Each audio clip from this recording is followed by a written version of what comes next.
വാഷിംഗ്ടണിലെ white ഹൗസിൽ American president Donald ട്രംപും Israel പ്രധാനമന്ത്രി ബെഞ്ചമിൻ നെതന്യാഹുവും തമ്മിൽ നടത്തിയ കൂടിക്കാഴ്ച പശ്ചിമേഷ്യൻ രാഷ്ട്രീയത്തിൽ പുതിയ നിർണായക നീക്കങ്ങൾക്ക് വഴി തുറന്നിരിക്കുകയാണ്.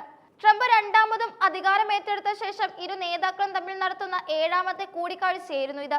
3 മണിക്കൂറോളം നീണ്ട അതീവ രഹസ്യ സ്വഭാവമുള്ള ചർച്ചകളിൽ ഗാസയിലെ വെടിനിർത്തൽ പ്രക്രിയ, ഇറാനിലെ ആണവ പദ്ധതികൾ, മേഖലയിലെ സുരക്ഷാ വെല്ലുവിളികൾ എന്നിവയാണ് പ്രധാനമായും ചർച്ച ചെയ്യപ്പെട്ടത്.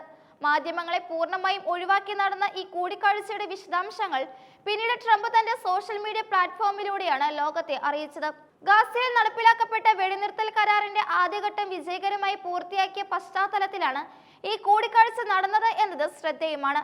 ഗാസയിലെ പുനർനിർമ്മാണ പ്രവർത്തനങ്ങൾ ആരംഭിക്കുന്നതിന് മുൻപായി ഹമാസ് പൂർണ്ണമായും ആയുധം ഒഴിവാക്കണമെന്ന കടുത്ത നിലപാടാണ് നെതന്യാഹു ചർച്ചയിൽ വീണ്ടും ആവർത്തിച്ചത്.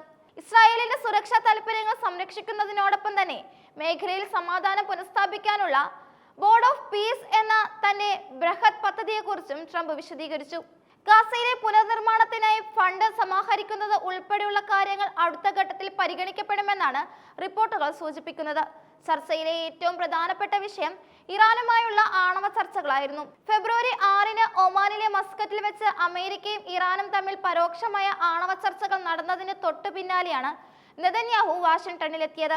ഇറാൻ വിദേശകാര്യമന്ത്രി അബ്ബാസ് ആരാഗ്ചിയും ട്രംപിന്റെ പ്രത്യേക പ്രതിനിധി സ്റ്റീവ് വിറ്റ്കോഫും തമ്മിലായിരുന്നു ഒമാനിലെ ചർച്ചകൾ.